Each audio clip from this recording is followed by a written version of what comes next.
Hello everyone. ஒரு கம்பெனியோட final accounts ரிப்போர்ட்டை எடுக்க கஷ்டமா இருக்கா? இத ஈஸியா சிங்கிள் ஸ்கிரீன்ல பார்க்கலாமான்னா எஸ்.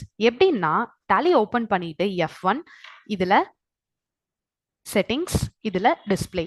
ஸோ டிஸ்ப்ளேல show final accounts menu in gateway of Tally. Just இந்த ஆப்ஷனை என்டர் பண்ணி எஸ் பண்ணிக்கோங்க. இப்போ உங்களோட ரிப்போர்ட்ஸ் ஹெட்டிங்க்கு கீழே ஃபைனல் அக்கவுண்ட்ஸ் அப்படின்னு இருக்கும். ஸோ ஜஸ்ட் இதை என்டர் கொடுத்தீங்கனாலே ஒரு கம்பெனியோட balance sheet, P&L statement, cash flow end fund flow வந்து நம்ம இங்கே இதை எடுத்துக்கலாம். ஸோ நார்மலாக P&L ஸ்டேட்மெண்ட், பேலன்ஸ் ஷீட் இது எல்லாமே நம்ம ரிப்போர்ட்ஸ் செக் பண்ணுறது தான்.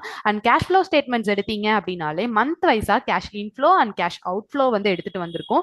இதுலயே நீங்க என்டர் கொடுத்து பார்த்தா ஒரு ஸ்டேட்மெண்ட்டா நீங்க இங்கே எடுத்துக்கலாம். அதே மாதிரி ஃபண்ட் ஃப்ளோ ரிப்போர்ட் எடுக்கிறீங்க அப்படின்னாலும் ஃபண்ட்ல வந்துட்டு உங்களுக்கு working capital opening and closing minus fund எவ்வளோ அவுட்ஃப்ளோ ஆயிருக்கு அப்படிங்கிற ஸ்டேட்மெண்ட்டும் நீங்க இங்க எடுத்துக்க முடியும்.